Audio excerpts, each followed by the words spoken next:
you for joining us here today. I'm Fabiana Bacchini, Executive Director of the Canadian Premature Babies Foundation. CPBF is a charitable organization, and our mission is to support and educate families of premature babies. This Preemie Chat series is one of the many initiatives we have to bring information for NICU families and healthcare professionals. Here every Friday, we talk with experts, researchers, and parents who share with us their experience and knowledge. Also on our website, canadianpreemies.org, parents will find all kinds of resources and support.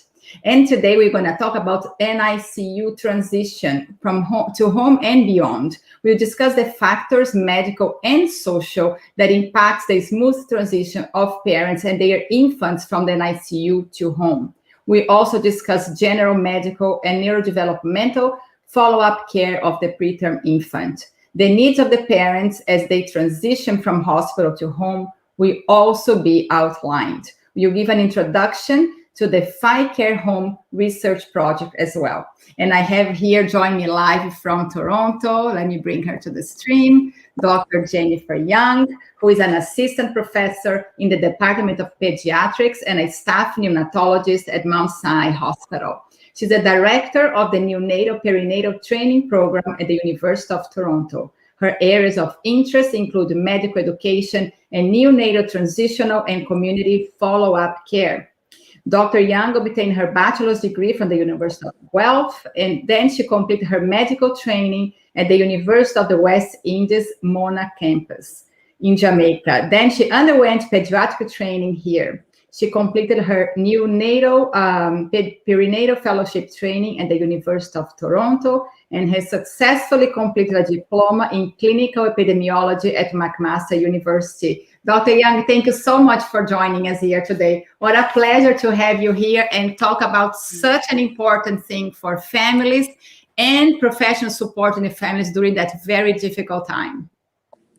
Thank you for having me, Fabiana. It's a really great opportunity to speak to families about usually families going through the NICU currently, or even families who've had the lived experience, and how best they can weather the storm and support each other. So it's very important. Thanks for having me.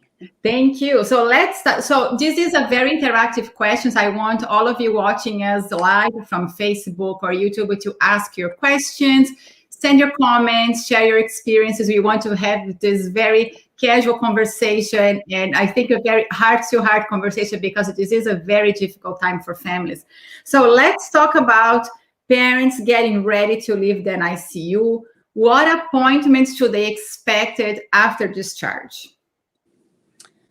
So parents, I mean, as you know, you've got firsthand experience of the NICU, and as much as it is a hard place to get used to, as you get closer to going home, you realize that the comforts within the NICU, if I can call them that, the comforts within the NICU will no longer be there.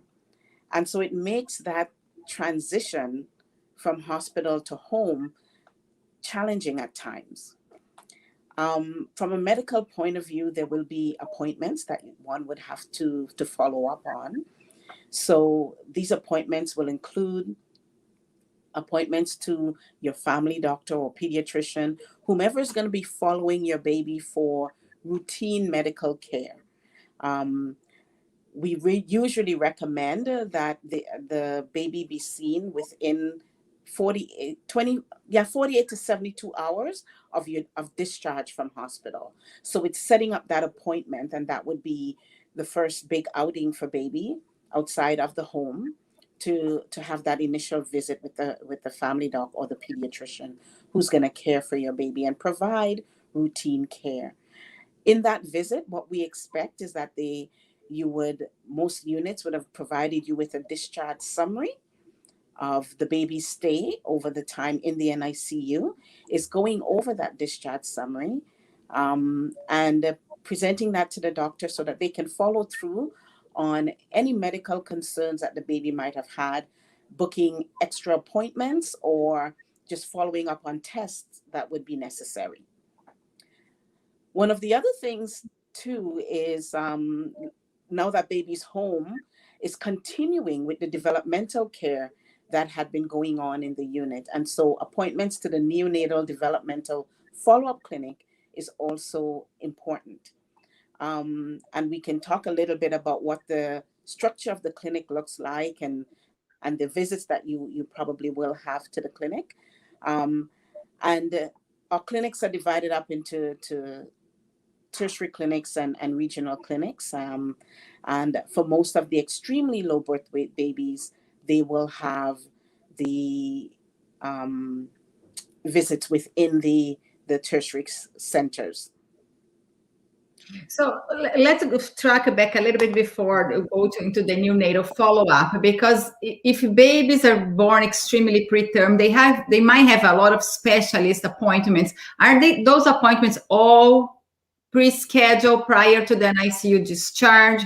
Also on early intervention, because a lot of families already leave with a possibility of see early interventionists coming to the house. So how is that piece? Okay, so because our babies are born preterm, and depending on other medical factors or complications that they might have experienced, they qualify for infant development and early intervention care. This would require referral, and most babies are referred in hospital, or the pediatrician can put in a referral, or when they get to the neonatal developmental follow-up clinic, a referral can be made.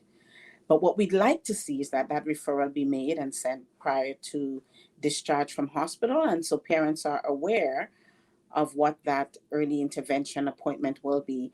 It will require the involvement of the community services, which will employ an occupational therapist, a physiotherapist, or an early interventionist that will come to help with developmental care of the baby in the home.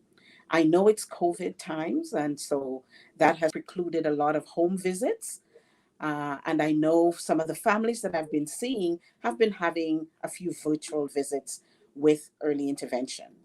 And, it's hopefully now that things, we hope are getting back to some degree of normal, that the visits will resume, and that though care may be mapped out a little bit differently than what we previously knew it to be, we hope that we will get back to some degree of normalcy when it comes to early intervention.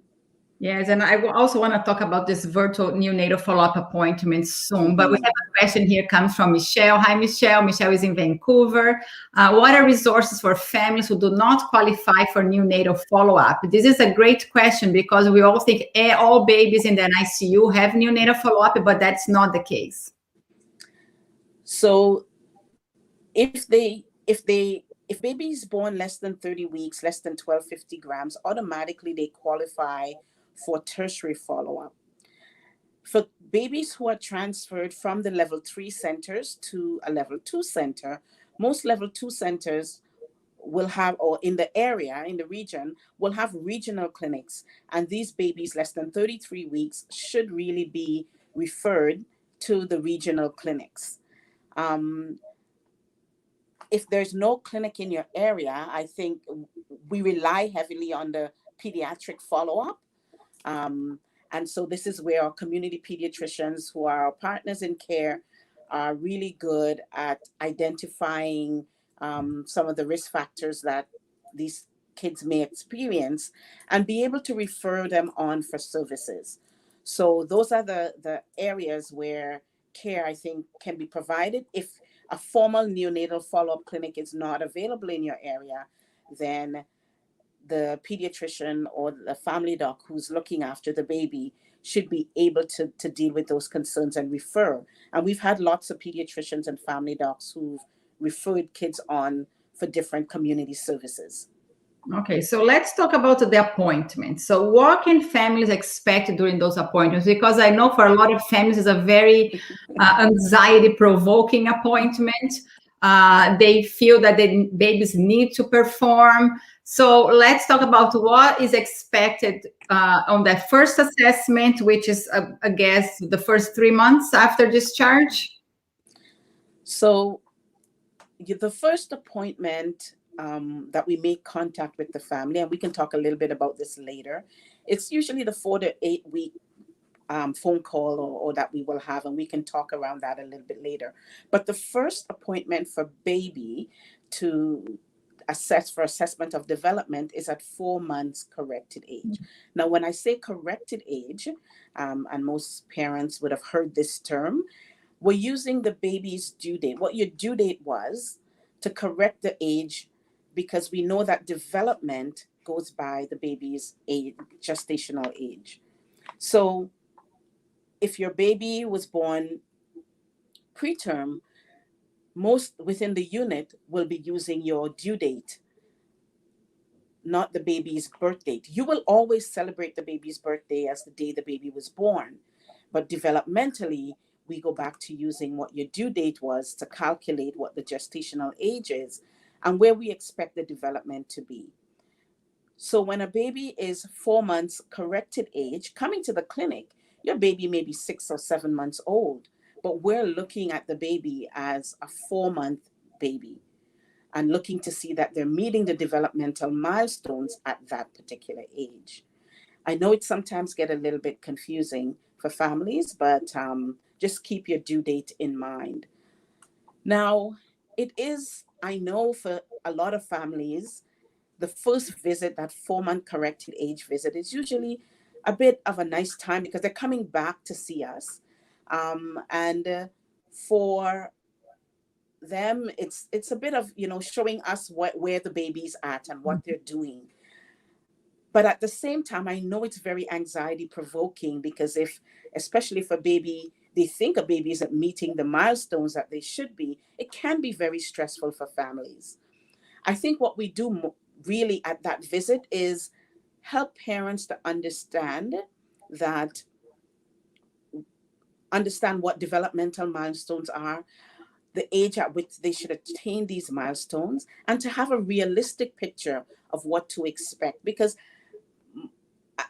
once you're home, parents are comparing their babies to other 6-monthers, other 7-monthers within their families and friends circle, and may be concerned that their baby isn't achieving the milestone when we assess the baby and the baby is quite appropriate for the corrected gestation or the corrected age. So that first visit is just giving us an idea of how the baby is doing and are they meeting the milestones. We look at development in many spheres. So we do the gross motor assessment. We look at the fine motor assessment as well. We also look at social development and language, even that early. Yes, it also starts from within the unit, right? And then we also do a neurological assessment of the baby to see if there are any concerns with respect to movement and tone that will make us want to watch the development a little more closely. So is there a difference between the first assessment to the second? Because also I want to go back to the chat because we have a few questions and comments there. But the first and second assessment, do they have any difference, and parents should expect to be different when they come back? And I heard a lot of families, I didn't do that in my time, but I heard a lot of families end up doing videos at home because sometimes the baby perform better at home in their comfort environment rather than in the hospital to try to show off to the clinicians. So this is all, the video platform has always existed. We've had in the past, parents may have sent us clips of videos to see what their babies are doing if there's something that they're concerned with. However, I think with the pandemic and everything being so virtual, the virtual platform has really lent itself to this. And so, yes, families will take video clips of their baby's performance and bring it into the clinic for us to have a look, or email it to us for us to see what their baby's doing. And especially if there's something that they're concerned about. And I know that there's certain apps and stuff out there that can do all these things. And people are really utilizing the platform to the best of their ability. We certainly don't mind having a video to see if there's something that a parent is concerned about, because the description, sometimes when you see it, you actually get a better idea of the concern that the families may have. So it's not unusual that oftentimes we will say to a family, take a video clip and send it in to us if you can in that moment. Now, one of the things that we do when the baby comes at the first visit, 3.5 to 4 months, is we do a video clip at our clinic. I'm sure other clinics do similar things. It's looking at the gross motor assessment of the baby.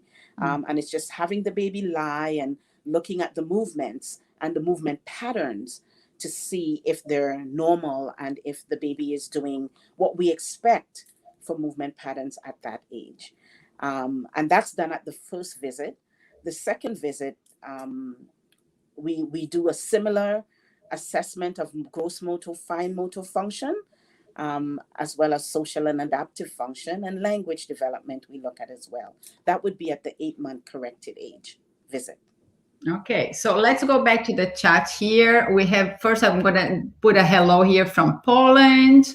Welcome and thank you for joining us. And Sarah, always here on Fridays with her baby local in Barrie. The Barrie had a tornado. Oh, tornado. All is well with your family, Sarah. I pray all is well. But we are going to go back to Vancouver, and Michelle said, interesting, the automatic referral was not given for my daughter at 29 weeks. I believe our qualifications were 28 weeks and below, and she was born 2 hours into our 29th week.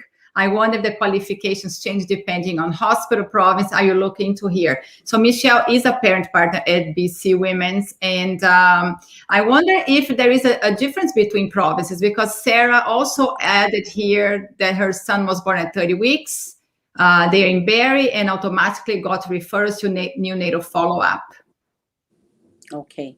So the differences may lie in provincial sort of requirement or guidelines, but based on the recommendation and practice point from the Canadian Pediatric Society, they at that gestational age should have met the criteria for tertiary follow-up. Having said that, I'm not sure what each provincial guidelines and recommendations are. We do have our guidelines from the Provincial Council for Maternal and PCMCH, Maternal and Child Health. So those guidelines are all being followed here. The mom from Barrie whose child was born at 30 weeks and referred, that's something that we would normally recommend, because they'd get referred to. Barrie has a good regional follow-up clinic, and will have gotten referred there. And they do very much a similar assessment like we do at the tertiary level. Okay, so let's talk a little bit about the people involved in the neonatal follow-up. You mentioned there's a physiotherapist, occupational therapist, a speech and language pathologist, yourself as a neonatologist, any other specialist there, or any other professional involved? So in the tertiary clinic, most of them, at least the ones I'm familiar with, will have a nurse practitioner or a nurse in the clinic as well. And some clinics may have psychometrists. These are sometimes specialists who would be able to recommend, who would be able to do some of the standardized assessment and the tools that we use, albeit later on in the baby's care. And there may or may not also be a psychologist attached with the clinic who can help. And I find them really helpful as the child is getting older and we start to talk about behavioral concerns that families may have. Okay, and I know for a while Sunnybrook had also a behavior therapist, so that was such a great addition. I don't know if they still do, but I think that is a great professional to have as well. Dr. Young, let's talk about red flags. I know this is a little trigger for me, as you know. For those who are watching, as Dr. Young is actually the doctor who broke the news that my son had cerebral palsy, and I think that's why we became friends after that. But what are the red flags that you see in clinic that you can see there's a potential diagnosis coming? So how do you discuss with families? Do you break the news when the time comes, or you start preparing families along the way? So that is a really good question and a very good point. So when we see families, the family may have concerns, the medical team and the team in the clinic may have concerns, but definitely it's something that we will discuss. I think it's important that when families bring concerns to us, we take them seriously, and most people, we all do. But not every concern equates to an abnormality that a child may possess.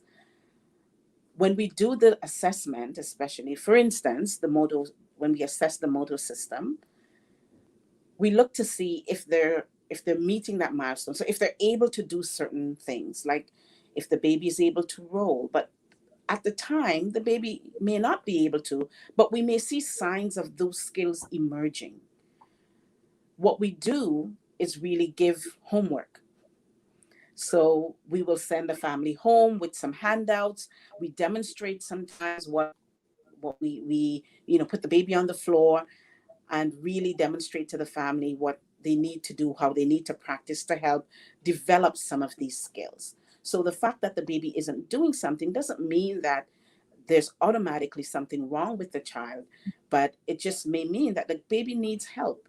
And there have been times when we're able to guide families, and this is again where the early interventionist who comes into the home is really good, because they can really help us monitor the baby's progress to see if these skills are developing. We know that the development can be delayed, but again, there is a development, we have to remember, occurs within a range of age. So seeing a baby at 8 months and saying, okay, the baby's not doing this, and this is very concerning, is sometimes challenging, because you have to allow the age range and the sequence of events to occur for the baby to acquire that development, that milestone. Absolutely. You asked me specifically about red flags.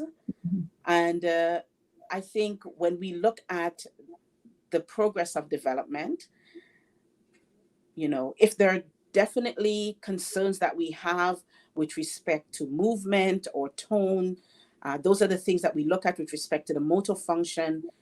If we see that there are certain things that are not happening, or there are abnormality in the neurological examination of the baby, then those would be sort of red flags that we would look at. For instance, abnormalities in tone sometimes can be dealt with and overcome by therapy the baby may have. And this is where a physiotherapist is quite talented in helping parents to perform these exercises that would help neutralize some of the increased tone that the baby may be having. There are definite hard neurological signs that, if we see, we certainly go back to look at the history, right? To see what has happened in the NICU. Did this baby have an issue with interventricular hemorrhages or bleeding within the brain? What grade that was? What side of the brain was affected? And is it that what we're seeing in terms of whether the baby is moving one side better than the other, is that an effect of what has happened earlier in the baby's course? Most of these babies sometimes they're also followed by the neurologist, who becomes part of the care team, and that's another clinic that some parents may also have to attend. But it is important that together we work to optimize the baby's outcome. I think those are the big sort of red flags I think parents are mostly worried about, because the question I get asked a lot is, does my baby have cerebral palsy? Mm-hmm. And it's very early. It's difficult to make that diagnosis very early on, right? And definitely now, and the research has shown, and where the investigations for cerebral palsy is going, there's a lot more that we're doing to help with earlier diagnosis. But it's definitely not something that we would make at the first visit. Absolutely. And I think also parents have that gut feeling that something is going on. And I always felt hurt at the neonatal follow-up. And then I really pushed for an appointment, a developmental pediatrician, which we got it at 1 year of age. And usually that center doesn't take kids until they are 2. And 1 year of age, we saw the development pediatrician. She said, "Oh, I cannot do anything about it. Come back when he's 2."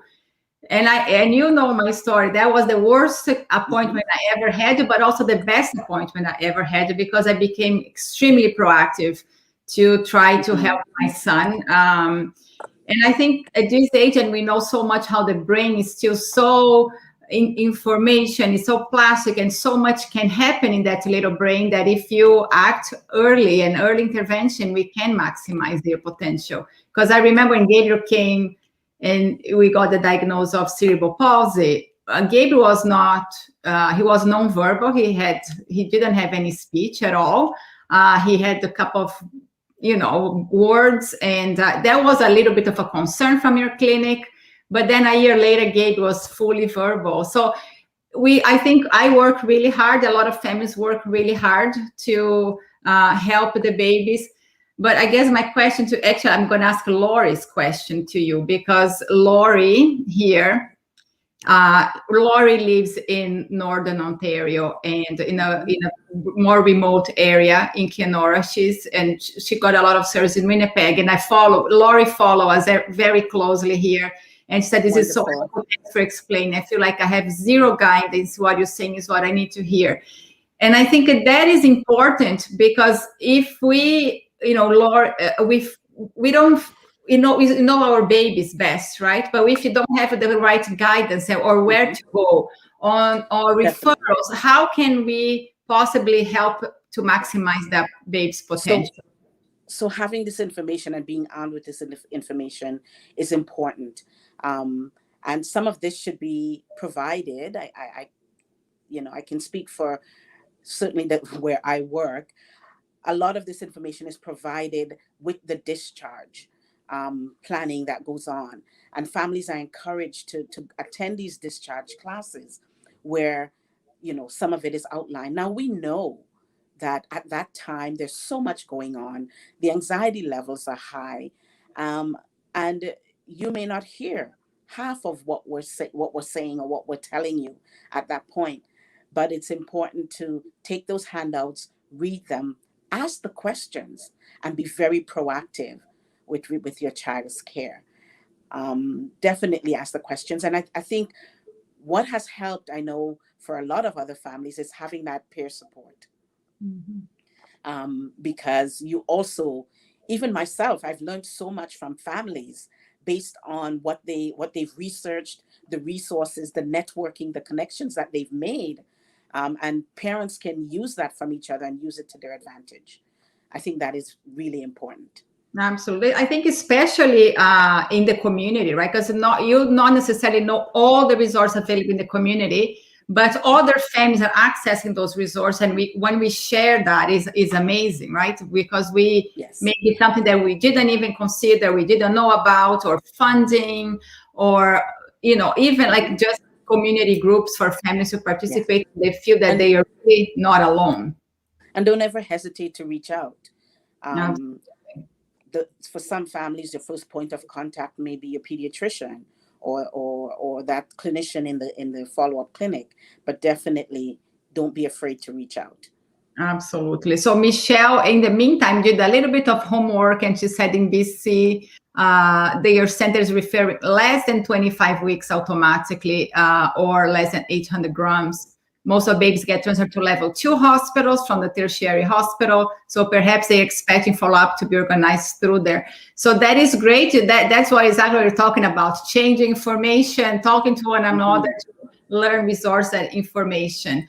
And so that may be the recommendation in British Columbia, but I know in Ontario and within the GTA, we still, our cutoff weight is 1250 grams, less than 30 weeks for referral to the follow-up clinic. Absolutely. So okay. Maybe things are changing. So let's talk about something very important, because when we come to your clinic, we're also looking at us parents to check how we are doing A lot of times people do not ask how we are doing. And we know the mental health piece of having a premature baby is huge. A lot of parents have more PPD, PTSD. And I know some clinics, they do have a test for parents. So let's talk a little bit about that, because I think going home is when we start to make sense of that journey. Right. So we know that this is a tough time for families who are definitely going home. And I think when you're within the unit, you hear about home so much and the potential for going home, but when it actually is happening, it's quite stressful. One of the things that we've always looked at is our parental mental health at that time of discharge, because for one, I mean, the remarks from some families that as they're going home, they feel that that safety net is being pulled from under them, and they feel they go home, then it's a difficult transition. They may feel isolated at home. Never mind the pandemic on top of this. It compounds any mental health concern or premorbid states that families might have had or experiencing. This affects family functioning and in the long term will affect the baby's development, and the development of the family going forward, and overall can lead to very adverse infant outcomes. And so one of the recommendation from PCMCH, the guidelines, is that we have that first visit at around 4 to 8 weeks of age. Usually this is a check-in with families. And I know in our clinic, some families will have a call at around 6 weeks, where we just ask about how they're doing, how was the adjustment, how's going home, and just get a sense of how the family's functioning. There is a formal survey that we can do if we identify areas of concern. It's called the Edinburgh Scale. Mm-hmm. And it is a questionnaire where we go through the questionnaire, or families may, themselves respond to the questions. And then based on that, on the recommendation, it gives you a category, a score in terms of your risk. And from there, we will then refer to our perinatal mental health colleagues or colleagues who are in that clinic. And this is not just for moms, it's also for dads. So, I mean, we know that this affects our fathers just as much as it does our mothers. And sometimes, we talk a lot about maternal mental health, but paternal mental health is also vitally important. Their stresses may be, a little bit different and compounded by the need to keep the family together, to be the breadwinner, to sort of take care of the family. They have to go back to work. Hence, mom's alone and feeling a bit more isolated. So there are a lot of factors that play into mental health at that point in time. So I know that within our center, we do have the capability to refer to both the paternal mental health as well as maternal mental health. And I know that there are dad's group and mom's group for perinatal mental health. I'm not certain that it is that way everywhere, but I know there are supports throughout the community. Absolutely. This is such an important topic, and I wish more professionals would ask parents when they go to any appointment how they are doing, because this is something that we had to end the stigma. Parents have to find resources and support in the community. Dr. Young, I will add here that Lori said, this talk has been the best advice and explanation I've ever received. Thank you, Lori. I hope it helps you. You are welcome. And she made a comment about COVID, and I wanted to add, it is really, we know that COVID has compounded this. And so when families are now coming to our clinic, and sometimes it's just, families are just afraid to come out just because of the whole fear of catching COVID, which we lived it. So we know that that's real. But now that things are getting better and families are coming back out, we want to be able to continue to support our families around these concerns. Absolutely. And Shannon is also a parent partner. I think she's in Alberta, if I'm not wrong. And she said, shout out for peer support. Yes, here CPBS. I totally agree. We do a lot of peer support because we think this is important to help families build the resilience and give them hope. And we have one more comment here from Shannon. The transition from the NICU to the floors is also very difficult for families. The nursery radio is so different, often shared rooms, and more parental care all take time to get used to. I believe she's mentioned maybe level 3 to 2 in the hospital, or maybe pediatric floor. Actually, we did have a talk with Dr. Doug Campbell just a few weeks ago about that, which is very interesting also to see how hard that transition is. Oh, yes, Shannon from Stollery in Edmonton. But Dr. Young, before we wrap it up, you are working a very, very exciting project that I want to talk about. I know it's been quite a few years in the making, and it's finally happening. We're rolling out the pilot here in Toronto. Is the FiCare Home, and FiCare is the Family Integrated Care, and you are leading the FiCare Home. So talk to us about it. So this is something that I'm thrilled about. I mean, I am really happy at the stage that we're at right now in terms of rolling it out. So what we do know is that, that the FiCare program, which enables parents within the NICU context to be part of that healthcare team and to be sometimes, a primary caregiver in that context, and having that peer-to-peer support within the NICU becomes a bit difficult when they transition home, because again, the isolation is certainly quite real, added to the pandemic that we're experiencing now. So we, a few years ago, have been talking about developing community support programs to help families who are experiencing that transition, to help them with coping as they go through that transition period. So we've designed a study called FiCare Home, and FiCare, because it is the continuation, it's of the FiCare within the hospital context, and just transitioning that to home to support families better. It is a peer-to-peer support program to improve the health of families experiencing those challenges as they transition from hospital to home. Now, what we do know is with FiCare Home, we've included, or we were looking at babies who were born preterm. So any baby born less than 34 weeks gestation will be considered part of or eligible for study. And when they get to about 32 weeks gestation and are medically stable, we then approach families for this study. We're looking at our main sort of outcomes is that we're looking at family function, we're looking at infant well-being as our main outcomes. There is a transition that takes place as you go through the FiCare Home. So at the point of discharge, parents are connected with a veteran parent for support. Then they are required to attend a discharge class, which will give a lot of the information that we talked about. And also families will be required, as part of the intervention arm of the study, is attending community support groups, which now with the pandemic has been all shifted to virtual platforms. But we're putting in place community groups to help support the families.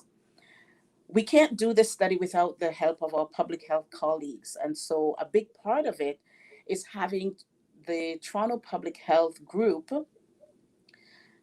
and the Healthy Babies, Healthy Children's program help to support these families a little bit more.